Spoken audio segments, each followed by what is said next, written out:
Olá, olá, queridos professores, queridas professoras, como que vocês estão? Espero que bem. Aqui em São Paulo voltou a ficar friozinho, eu sou a Mariana, então vou fazer minha autodescrição. Sou uma mulher, tenho pele clara, cabelos curtos, cabelos ruivos, estou usando um óculos rosa, tenho olhos castanhos. Hoje, um moletomzinho, como eu disse, tá friozinho aqui, voltou, gente, que coisa doida nesse tempo, né? Depois falam que as mudanças climáticas não existem, né? E bom, aqui atrás de mim a gente tem uma parede, né? Uma cortina, e eu aproveito também para saudar nossos queridos intérpretes de Libras, né? A Jana e o Laércio, tá bom? Sejam bem-vindos, muito obrigada. Vamos lá, gente, para uma nova formação, vamos começar uma nova sequência de atividades da SA5. Né? Então, a formação de hoje é dedicada aí para todos os professores da área de Ciência da Natureza, né? Especialmente para o nono ano e terceira série do ensino médio. E a gente vai começar, então, a ter a parte 1, né? A gente sempre divide as nossas formações em parte 1, 2 e 3. Então, parte 1, vamos ver os objetivos da nossa formação de hoje. Como vocês podem ver no slide, né? Então, a gente espera que vocês, professoras e professores, possam conhecer o roteiro formativo da área de Ciência da Natureza do quarto bimestre. Mas, poxa, Mariana, a gente já não conversou sobre ele na semana passada? Sim, né? Mas eu quis trazer para vocês agora, com ele já bonitinho, impresso lá, disponível, na verdade, né, de maneira digital na internet, eu quero falar um pouquinho mais sobre ele com vocês. Além disso, a gente também vai se aprofundar, né, no nosso eixo formativo deste quarto bimestre, né, atividades práticas em ciências da natureza. Então, a partir do quê? De discussões sobre, de fato, as práticas experimentais, tá bom? Vamos discutir sobre isso ao longo da nossa formação de hoje e ao longo, na verdade, das nossas próximas todas as formações aí da SA5 e SA6. Vamos para a nossa agenda, então? Ó, como sempre, né, a gente tem um primeiro momento para resgatar aí algumas informações importantes sobre a dinâmica das nossas formações, e neste caso, hoje a gente vai falar um pouquinho do roteiro formativo, né, depois a gente vai para um segundo momento, onde falaremos sobre atividades práticas, né, em ciência da natureza, atividades práticas experimentais, tá bem? E por fim, naquele momento final, terceiro momento, a gente vai falar alguns informativos, as atividades de desdobramento, né, sugestões e as trocas que a gente tanto gosta aí com a comunidade de ciências da natureza. Tudo bem? Vamos agora ver, então, só para a gente não se perder, a nossa linha do tempo, né? Eu gosto bastante de apresentar para vocês essa linha do tempo, para que em toda a formação vocês saibam muito bem aonde estão, né? Então, ali, ó, estamos na bolinha verde, né? Já passamos por todas as 3 formações referentes à sequência de atividade 4. Se vocês perderam, recomendo muito que tentem lá buscar no repositório para acompanhar. Foi uma discussão muito bacana sobre os objetivos de aprendizagem. E agora estamos iniciando, então, o trio de formações referentes a SA5, tá bem? Então, vou apresentar hoje alguns referenciais teóricos, né, sobre as práticas experimentais. No dia 17, os 4 formadores da área de Ciência da Natureza vão trazer sugestões de experimentos, então não percam, tá, a próxima formação. E no dia 24 também a gente está bolando uma formação muito bacana de uma atividade, um estudo de caso interdisciplinar. Tudo bem? Então fiquem com a gente, tá? Nas próximas semanas também. Bom, seguindo, né, quero só retomar, já falei essa informação algumas vezes com vocês, né, sobre a nova estruturação do Caderno Aprender Sempre, mas caso esteja aí aparecendo algum professor novo, uma professora que ainda não tinha acompanhado as nossas formações, vale o lembrete, tá? Então, aí no slide vocês vão ver que o volume 2, né, do Caderno Aprender Sempre, ele agora está, quer ver? Mostra lá, gente, no slide, para o pessoal poder ver, acompanhar. Isso. Ele traz, né, todas as sequências relativas aí ao segundo semestre, tá bem? Então, vocês continuem trabalhando com os mesmos cadernos que já estavam trabalhando no terceiro bimestre, tá? Então, tem lá SA1, SA2 e SA3, que foram trabalhadas ao longo do terceiro bimestre, e SA4, SA5 e SA6, que a gente vai estar trabalhando agora no nosso quarto bimestre. Para quem já usava o Caderno Aprender Sempre no ano passado, deve se lembrar que a SA4, SA5 e a SA6, na verdade, né, então no ano passado era SA1, SA2 e SA3 do quarto bimestre. Então teve essa pequena mudança, tá? Então por isso a gente gosta de avisar. Tudo bem? Como que a gente acha, né, esses materiais? Então também, ainda não tenho acesso a esse material, ainda não gostaria de tê-lo digital, né, no meu computador. Então tem lá, a gente mostra agora os QR Codes para vocês. Vejam lá, no próximo slide. Isso, tá vendo? Vocês então têm o acesso para o material do nono ano, né, indicando aí esse QR Code do ensino fundamental, e os cadernos de Biologia, Física e Química da terceira série, tá bom? No QR Code para o ensino médio. Vamos começar então o nosso primeiro momento. Agora que a gente já deu aí alguns informativos, né, iniciais, então vamos agora trazer uma retomada aí sobre o nosso roteiro formativo, tá bem? E a gente começa já falando, né, dando o caminho de onde esse roteiro formativo está. Então, se vocês baixarem essa apresentação, essa pauta, tá bem? Vocês podem verificar que já tem o link aqui do lado, onde vocês vão poder, então, acessar este material diretamente, tá bem? Então, o que é o roteiro formativo? Imagino que, né, nessa altura do campeonato, a gente já está falando desse roteiro formativo desde o ano passado. Para todo bimestre, a gente desenvolve um roteiro formativo. Nele, então, a gente traz, né, as especificações desses temas centrais, né, que a gente está chamando, então, de eixos formativos, o que dá o direcionamento de todas as formações do bimestre, tá bem? Além de que a gente traz também um compilado ali dos nossos referenciais, né, as sequências de atividades, então a gente indica, tá tudo bem explicadinho neste material. Mas, por exemplo, para vocês, caso ainda não tenham visto, né, para resumir de uma maneira mais concisa o que tem nele, eu vou trazer, então, essa lista no próximo slide, ó. Vamos ver lá comigo. Então, quais são, né, esses objetivos? Por que a gente desenvolve esse material, né? A primeira coisa é que a gente pode demonstrar, né, essas possibilidades de trilhas formativas. Então, a gente tem lá o que vai estar sendo abordado na SA, por exemplo, na SA4, depois o que vai estar sendo abordado na SA5, na SA6, vocês conseguem identificar aqueles elementos mais importantes, tá, de cada uma dessas sequências, já ir planejando com uma certa antecedência toda a sua abordagem, né, ao longo deste quarto bimestre. A gente também, né, gosta, no ponto 2, de trazer esse panorama dessas temáticas, né, e justamente possibilitar, ou melhor, fortalecer possibilidades interdisciplinares, pluridisciplinares. A gente já conversou bastante sobre isso também nas nossas formações, né? Desde que exista um momento de diálogo entre vocês, professores da área de ciência da natureza, né, nas escolas. Então, é o mesmo material, o roteiro formativo, ele é o mesmo tanto para quem leciona ciências no ensino fundamental, ou para quem leciona para a terceira série Biologia, Física e Química. Então, em um único documento, vocês podem perceber, por exemplo, né, o que o colega vai estar também trabalhando. Isso é muito bacana.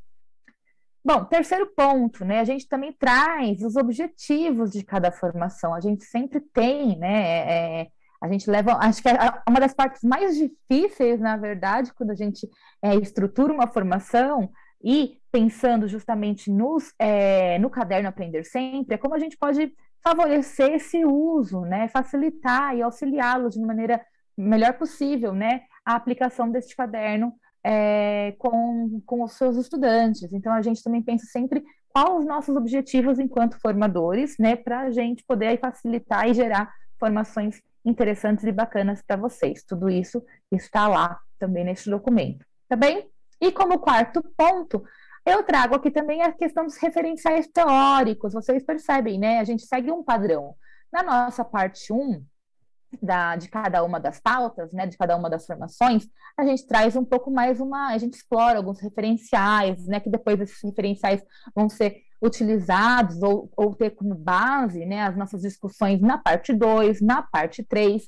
Então, é muito legal para, caso vocês tenham interesse, de acessar esse material para ter, então, a lista, né, desses referenciais históricos que a gente está utilizando. Aqui nesse slide que a gente está mostrando agora, a gente mostra novamente, né, a estrutura das 3 partes, que é o que a gente já vem falando ao longo de várias formações. Então, também não vou demorar muito aqui. A gente tem uma primeira parte, que é a que vocês estão agora, né, que vai, então, trazer um pouco mais de aprofundamento sobre as temáticas. Ela é feita, então, pela coordenação, no caso, eu que estou aqui, conversando com vocês. E a parte 2 e a parte 3 são ministradas, vamos dizer assim, pelos avaliadores, né, pelos nossos formadores de cada um dos componentes curriculares. Na parte 2, a gente tem algo bem específico de cada um dos componentes, e na parte 3, a gente sempre busca desenvolver alguma prática aí interdisciplinar, uma sugestão interdisciplinar. Tudo bem? Não podemos esquecer, a gente pode agora passar para o próximo slide, que logo em seguida, né, da parte 1, a gente tem também as pílulas do conhecimento, né? Então, toda vez que na semana que a gente libera a formação parte 1, a gente também traz as pílulas do conhecimento, né? Então, o que tem nessa pílula? É um vídeo curtinho, de 5 minutos, que cada um dos formadores, para cada um dos componentes, vai, então, trazer uma abordagem geral, um panorama geral de como que é aquela sequência de atividade. Então, ela é muito legal para situar os professores, as professoras, para, então tá, vai ter isso na sequência de atividade 5, a gente vai trabalhar com tal habilidade, esses são os objetivos. Então, ela é um quadro resumo, vamos dizer assim, né, do que espera ali, do que a gente pode esperar daquela sequência de atividade. Por isso mesmo que a gente já libera essa pílula logo na parte 1, tá bom? Logo na primeira semana das formações relativas àquela sequência de atividade, tá bem? Então, terminando aqui a formação de hoje, vocês já podem lá procurar essa pílula que ela vai estar disponível. Tudo bem? Vamos seguir, então? Agora, a gente traz também aquele esquema, né, de todo bimestre. Então, para vocês relembrarem, 4º bimestre, estamos trabalhando com o eixo formativo Atividades Práticas em Ciências da Natureza. Nas formações passadas, né, relativas a SA4, a gente trabalhou a questão das habilidades e dos objetivos de aprendizagem, tá? Na formação agora SA5 e depois, no futuro, quando a gente chegar na SA6, a gente vai continuar discutindo sobre práticas experimentais, tá bem? Vale retomar o que a gente comentou na formação da semana passada, foi uma demanda também de vocês, né? A gente percebe que existe aí uma solicitação para ter práticas experimentais que possam ser desenvolvidas nas escolas, né? A gente pensa, então, em diversos contextos, às vezes tem um contexto com mais estrutura, que tem um laboratório, tem outras escolas que já não possuem. Então, como a gente pode desenvolver práticas aí bacanas com os nossos estudantes e que garantam uma aprendizagem significativa, tá? Então, foi pensando nisso e também, né, de acordo com a demanda de vocês, que a gente formulou essa discussão tanto na SA5 como vocês vão ver na SA6 sobre essas práticas experimentais. Tudo bem? Seguindo, então, a gente tem agora aqui as temáticas, tá bem? Só também para ilustrar, tá, gente? Isso vocês vão encontrar, essa tabela, vocês vão encontrar lá no roteiro formativo. Por isso que eu reforço, né, que é legal vocês baixarem esse material, darem uma olhadinha, né? Ele pode também servir para outros anos, para vocês terem um acompanhamento aí de quais são as temáticas que vocês trabalharam, por exemplo, em ciências no 4º bimestre, tá? Então, olha lá, vou aqui ler com vocês esta linha do meio, tá? Que diz respeito, então, a SA5.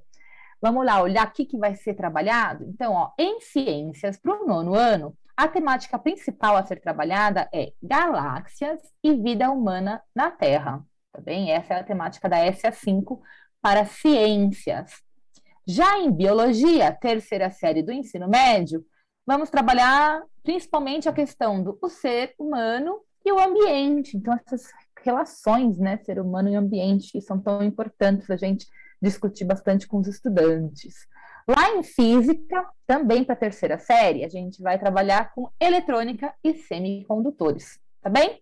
E, por fim, em química, também na 3ª série, vamos trabalhar com a questão de emissão de gases e os seus impactos.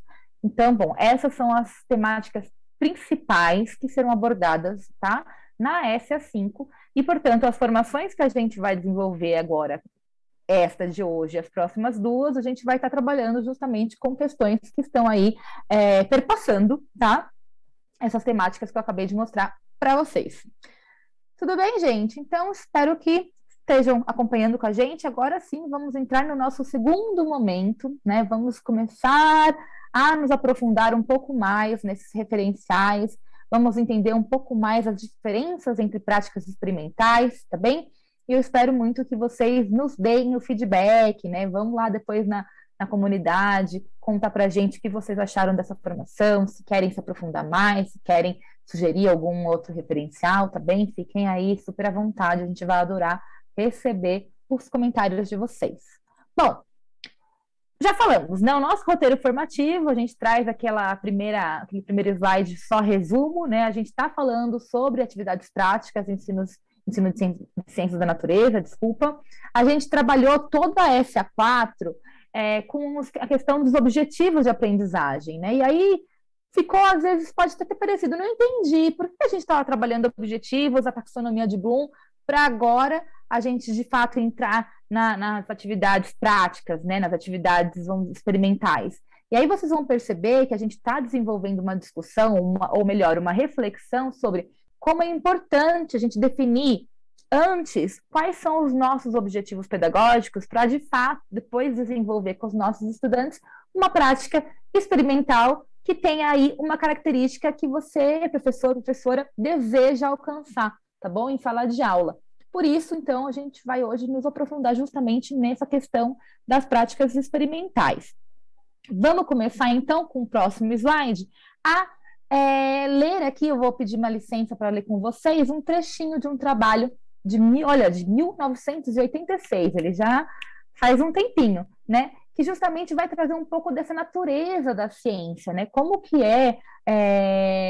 justamente é se trabalhar, é fazer ciência. Então, olha lá. A ciência existe porque os seres humanos não se contentam em apenas observar fenômenos e descrevê-los. É preciso perguntar como e por que daquilo que é observado, tá certo? Então, assim, se a gente faz um paralelo agora com o ensino de ciências, né? Então, a gente vai perceber que esse ensino de ciências, ele exige, né, uma articulação, tanto entre saberes científicos e saberes não científicos, tá certo? E também, para isso, a gente exigiria, né, ou então é uma melhor forma da gente conseguir concretizar um ensino de ciências se a gente usa diversas abordagens, né, metodológicas. E aí, sim, a gente pode comentar da importância da experimentação, né? A experimentação pode ser uma dessas abordagens, tudo bem? Como a gente já mencionou na semana passada e nas outras formações, você ter a experimentação, ela garante ali uma mão na massa, uma observação, uma aproximação com o fazer científico, que outras abordagens talvez não tanto. Então, como é importante a gente, sempre que possível, né, planejar práticas experimentais, desde que, obviamente, o contexto e a realidade das escolas de vocês permitam, né? A prática experimental, como a gente vai ver também, ela ajuda, né, a desenvolver diversas habilidades, né? Não apenas aquelas habilidades conceituais, mas também procedimentais e atitudinais. A gente vai também conversar um pouquinho mais sobre isso daqui a pouquinho, ao longo da formação, tá bem? Vamos lá, então, para o próximo slide para dar andamento à nossa formação de hoje, tá? Bom, chegamos aqui, então, em uma dúvida, né, que muitos professores podem ter. Quais são os diferentes tipos de práticas experimentais, né? Existem diferenças entre práticas experimentais?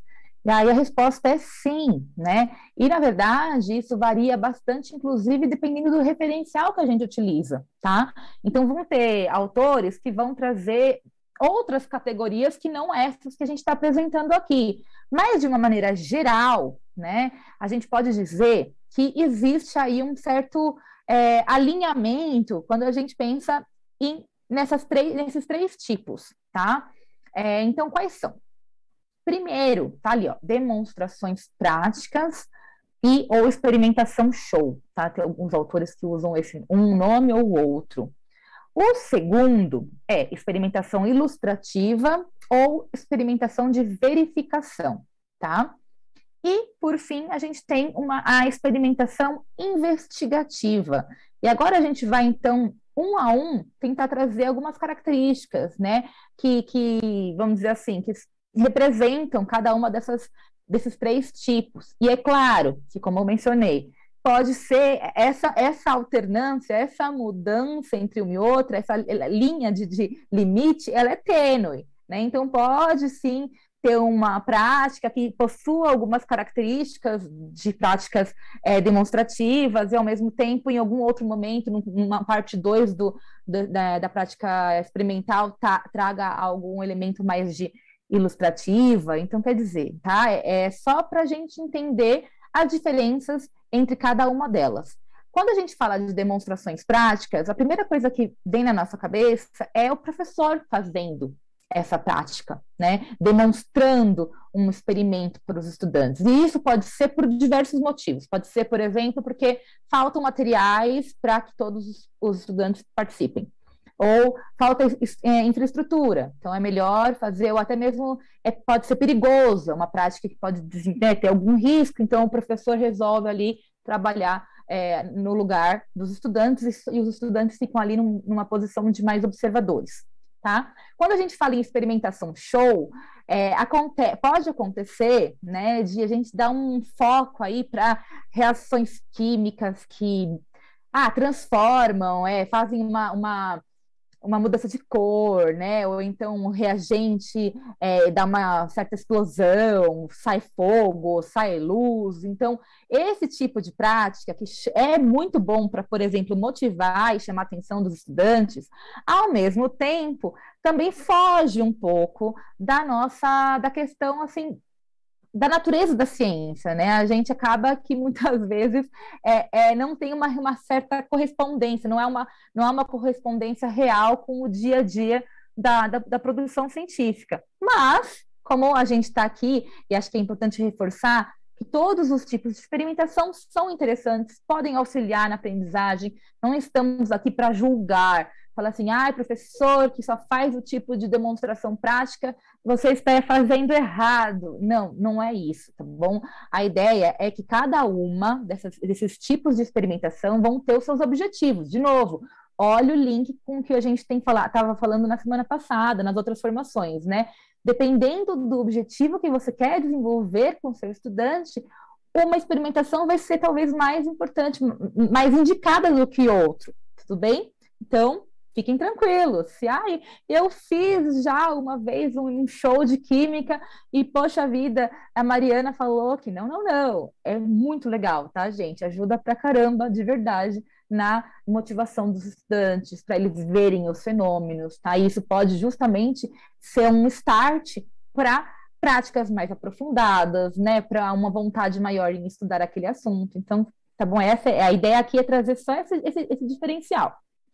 Voltando lá, então, na parte 2, tá? Agora, ainda estamos no mesmo slide. Então, quais seriam as diferenças da experimentação ilustrativa, né? Ou a de verificação? Peço para voltar ao slide, aquele slide a gente vai falar bastante ainda nele. Isso. Então, vamos lá. Nas experimentações ilustrativas ou de verificação, geralmente, né, o professor ele também está lá, tem um papel importante de dar um roteiro, por exemplo, para o aluno, ele vai, então, dar algum passo a passo ou algumas instruções, e esse aluno, ele vai ter um papel mais ativo nessa prática. Então, seja em laboratório, seja na sala de aula, seja num ambiente externo da escola, ele vai poder observar algum fenômeno e, geralmente, esse tipo de prática, ele está, então, relacionado com algum fenômeno que ou o aluno acabou de ver na teoria, ou a gente vai depois conversar sobre isso na teoria. Então, fazer como se fosse essa conexão entre prática e teoria. A gente aprendeu algo muito abstrato e agora, então, a gente vai ver na prática como que esse fenômeno acontece. Então, essa seria basicamente aí a melhor definição sobre o que são os experimentos ilustrativos.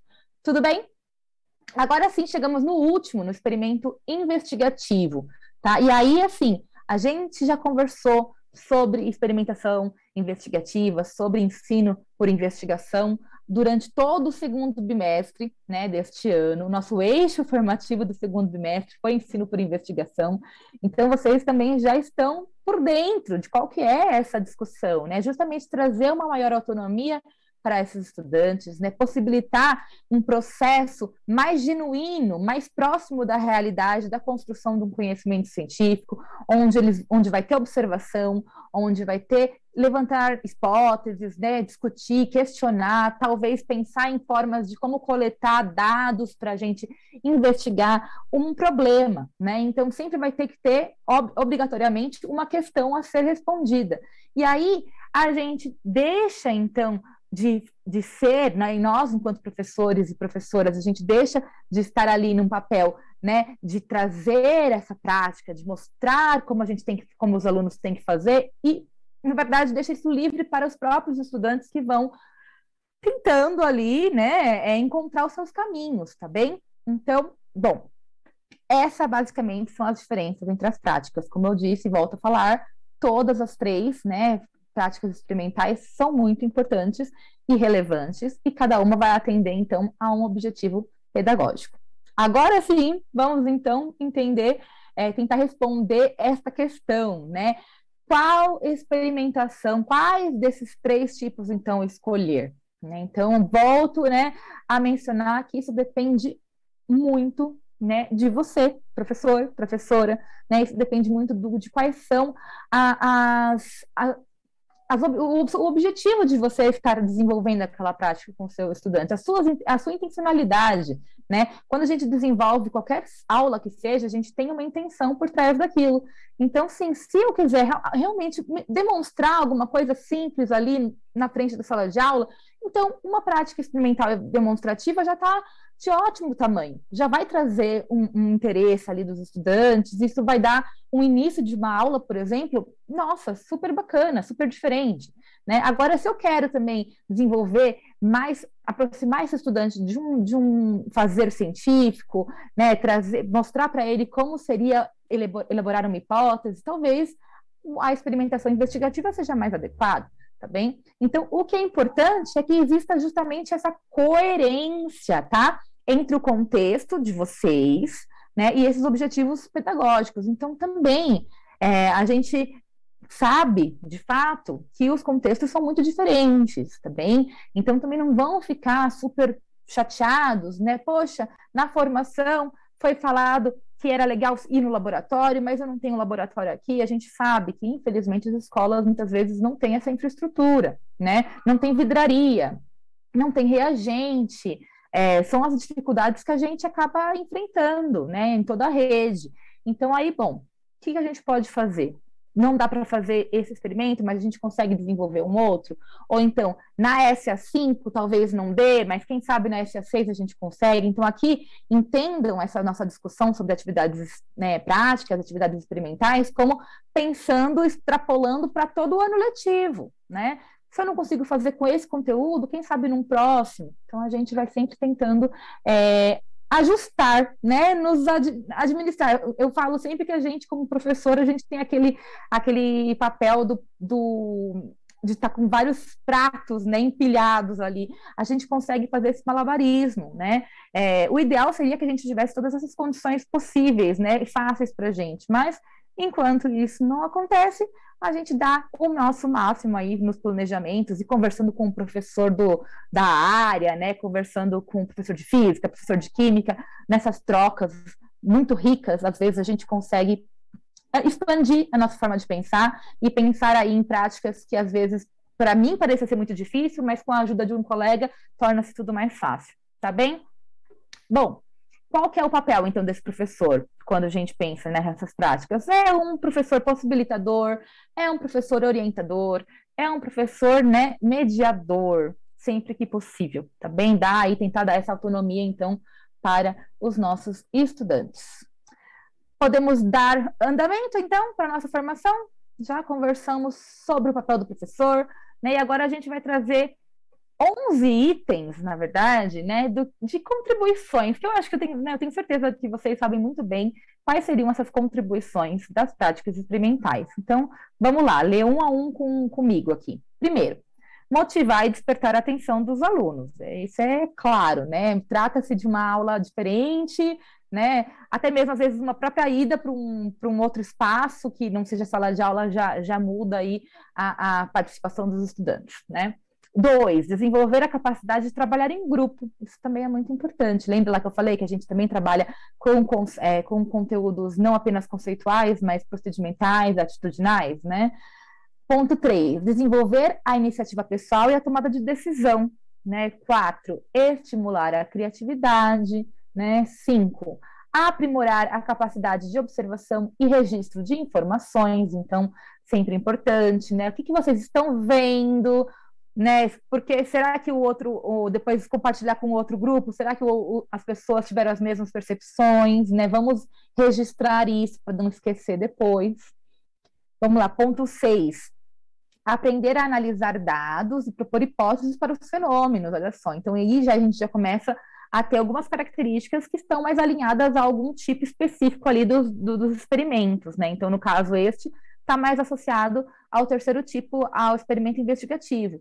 Mas não quer dizer que, se a gente pensa em outras abordagens, a gente consegue, talvez, em uma prática ali de ilustrativa, pedir para o aluno trazer uma hipótese. Então, a gente consegue também fazer essa mescla, tá? Entre os tipos de experimentos.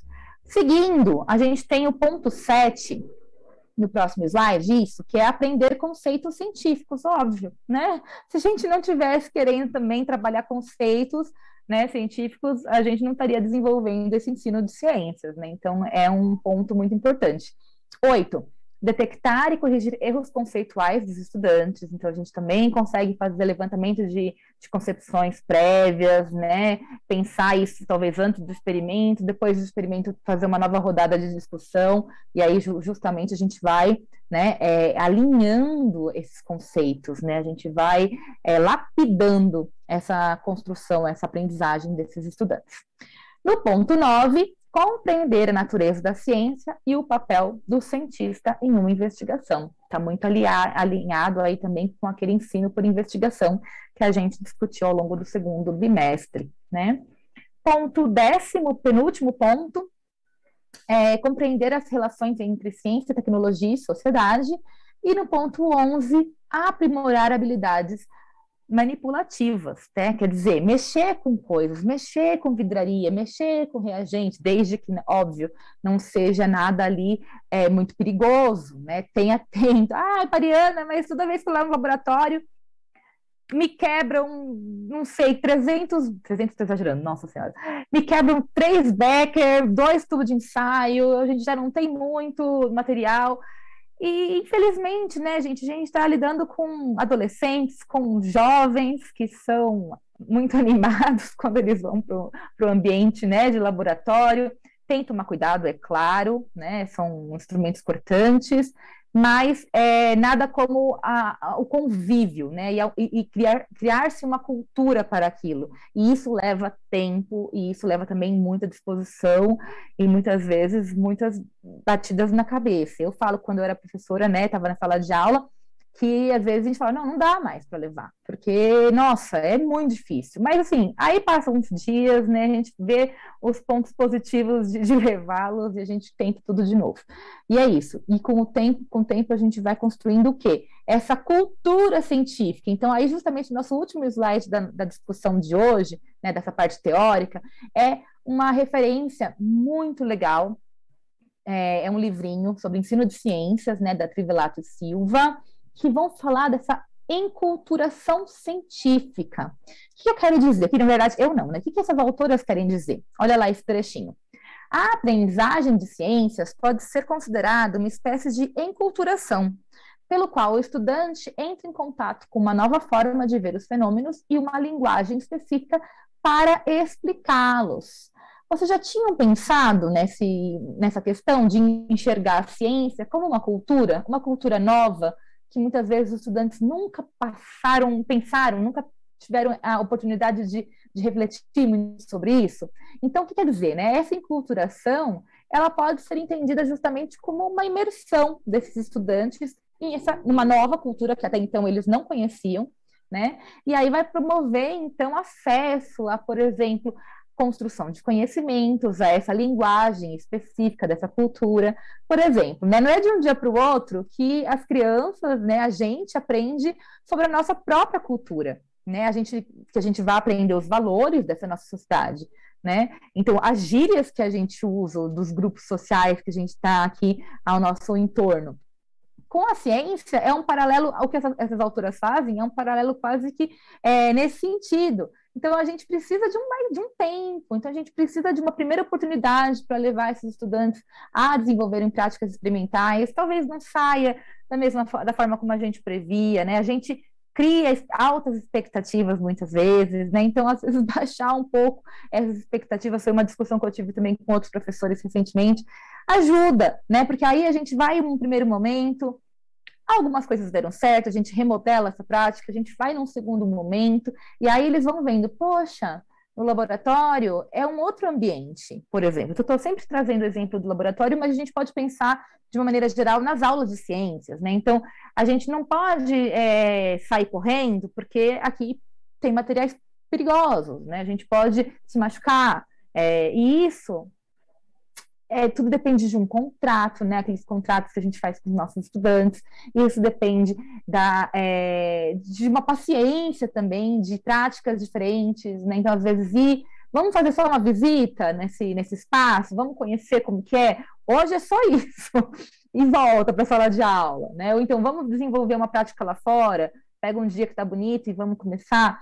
E é isso, gente, é passinho de formiguinha, né, no que diz respeito a essas mudanças na rotina do estudante. Ele está muitas vezes acostumado a estar em sala de aula ali, apenas naquele espaço, então tudo que foge ali é muita novidade, é muita animação, e eles acabam, né, extrapolando muitas vezes, e a gente se cansa. Então, mas é mais nesse sentido, né, de mostrar que aos pouquinhos a gente pode, sim, ir mudando essa cultura, tá, escolar.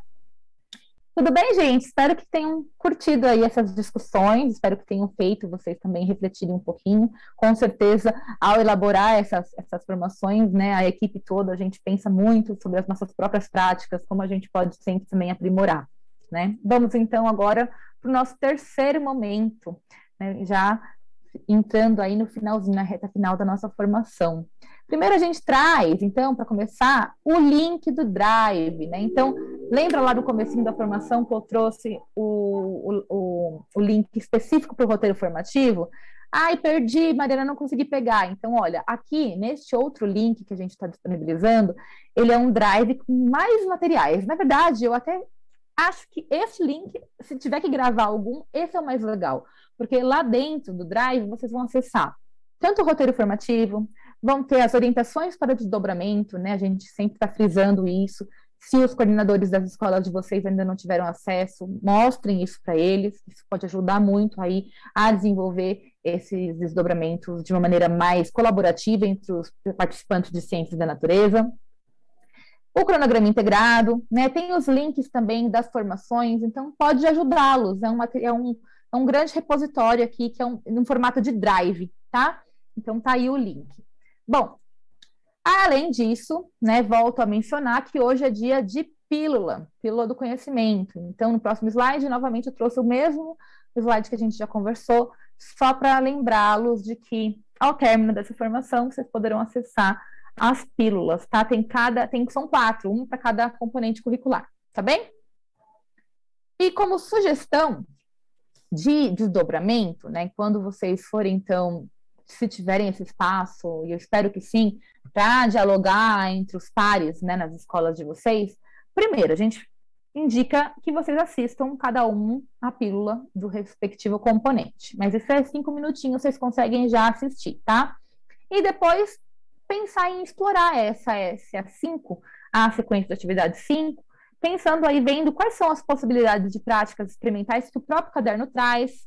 Vai ter componente curricular que vocês vão ver que não tem prática experimental nenhuma indicada no caderno, mas aí vem aquela história, né? O que a gente consegue dentro, as temáticas, elas sempre possibilitam, né, inúmeras abordagens. Então, o que a gente conseguiria, talvez, dentro dessas temáticas, trabalhar de forma experimental?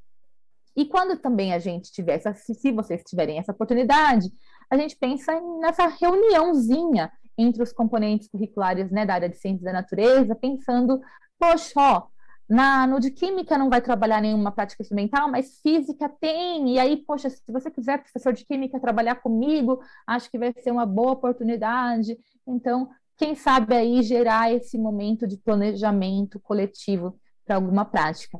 Mas se ainda assim faltar inspiração, né, tipo, vocês não tiverem esse momento de desenvolver aí essas práticas experimentais, aguardem a nossa formação da semana que vem, ela está super rica, serão 4 sugestões muito bacanas de experimentos, tá, para cada um, então, dos componentes curriculares, espero que a gente está aqui trabalhando firme para trazer sugestões bacanas para vocês, sugestões que possam ser adaptadas aí em diversos contextos, tá? Que isso é o mais importante. Bom, como lembretes, né? Sugestões, críticas, dúvidas, comentários, façam para a gente, tá? Então tem aí, pode passar o slide, né? A gente tem a comunidade de ciências da natureza, a gente tem nossos Padlets, e no próximo slide também tem os links, né? Imagino que todos vocês, todos os professores já têm esse link ali como favorito, né? No navegador do computador, tá bem? Então tem esses links, a gente gosta muito de ver as práticas de vocês, tá? Bom, por fim, então, temos as referências que a gente usou. Essas referências também estão lá no roteiro formativo, caso vocês queiram acompanhar, tá? Então, essa é a minha indicação. Falado isso, volto então para mim, para poder me despedir de vocês. É sempre um prazer enorme estar aqui frente a essa formação, essa equipe maravilhosa que a gente tem de ciências da natureza. A gente preparando as formações, já está dando um pequeno aperto no coração, que a gente está no 4º bimestre já, daqui a pouquinho estamos finalizando as nossas formações, mas calma, ainda tem bastante aí formação bacana pela frente, apesar de estarmos já no 4º bimestre, tá bom, gente? É isso, espero que vocês fiquem bem, então, um bom restinho de semana para vocês, comentem lá. Hoje eu não trouxe nenhum nome, nenhum comentário da comunidade de ciências da natureza, porque não tinha comentários novos, então eu vou puxar a orelha de vocês, tá? Fiquem bem e bom trabalho para vocês. Qualquer coisa, estamos aqui à disposição. Só comentar lá na comunidade, tá? É isso. Até a próxima. Tchau, tchau.